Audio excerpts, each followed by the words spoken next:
Hello, this is Photography Gamer. Welcome back to the channel. Today I'm reviewing Wreckfest for the PS4. The game is also available for the Xbox One and Microsoft Windows. Wreckfest is a racing game developed by Bugbear Entertainment. The game can be played solo, offline or online via a multiplayer option. So what is the game like to play? Well, the first thing you'll notice about Wreckfest is the amount of destruction possible during the races, not only to the cars but also the surrounding environments. Cars will crash out and fall to pieces, the roads will be strewn with debris from damaged barriers, tyres will fly through the air and head-on collisions will result in massive pile-ups. But it's not all destruction, the racing is pretty well handled and the cars feel smooth and responsive for the most part. The races are full of tense moments as you try to avoid crashing into back markers, smashing into wrecked vehicles and generally keeping your car going to reach the finish line. As well as races, you have the option to partake in destruction derbies, however they're not as much fun as they were in the old school classic destruction derby games. It is a nice addition though nonetheless. But what would a driving game be without good courses to race around? Well, Wreckfest doesn't disappoint in that department with a wide variety of tracks to choose from. There are easy ovals to the more challenging street circuits and each track has several variations from standard oval and figure of eight orientations. However, some of the courses are not well signposted at all, in particular the ones that use the figure of eight or overlapping parts of the track. It makes for some annoying moments where races can be won or lost due to this random type of event. The game features a garage where you can purchase new cars, customize visual elements and also buy new parts to improve the performance. And the variety of vehicles is pretty good, from old bangers to the more luxury variety, with a few odd types thrown in for good measure like sofas, tractors and even a limo. One cool aspect of the game is regardless of whether you're playing online, offline or in custom events, every race rewards you with experience points and currency, so there's no time wasting here. It's a really nice touch as too many games only offer you these things when you play online, so you'll be able to accumulate lots of money to buy new cars very quickly.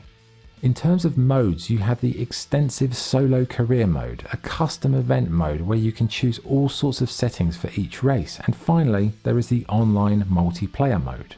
And it's the multiplayer that is the absolute highlight of the game. You get to race with large numbers of other players and races become absolute chaos with crashes galore, ongoing grudges and epic crashes that will hand you defeat from the jaws of victory. Every race felt different as you can't predict what's going to unfold, and the damage and crash gameplay make for some of the most enjoyable online races I've ever played.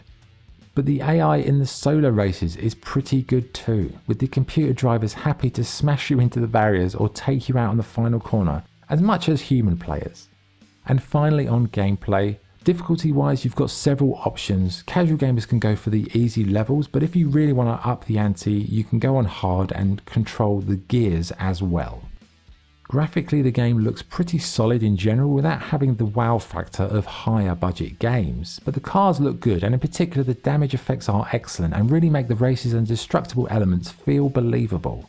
The menus are well optimized and easy to navigate, and the game also features a nice replay mode and photo mode if you want to capture those spectacular crashes in all their glory.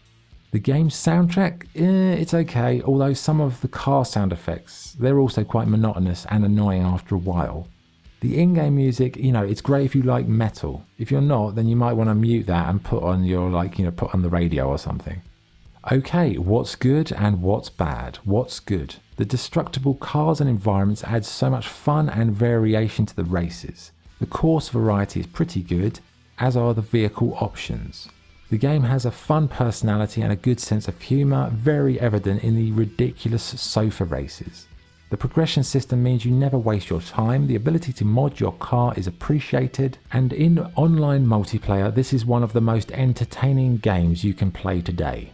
What's bad? The sound work is middle of the road stuff. Sometimes the crashes can get a bit frustrating as pure racing skills won't always guarantee you success. Okay, what's the verdict? Wreckfest is an excellent racing game with an abundance of tracks, cars and tournaments to partake in.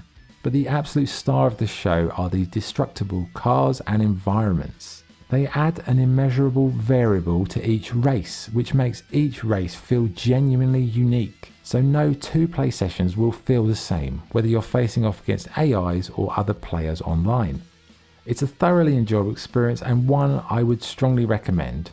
The only thing the game really is missing is a split screen mode, but you know what it is today, they just don't do that because they want to sell 2 copies rather than 1. You know, racing games sometimes, they do have a tendency to be a bit dry and very serious. Wreckfest, it's not one of those. It's still a good racing experience, but it adds some real joy and it will certainly make you laugh and put a smile in your face. So my score for Wreckfest is 9 out of 10. Okay, that was the review. Thank you for watching. If you enjoyed the video, please like and subscribe. This is Photography Gamer signing off. Thank you.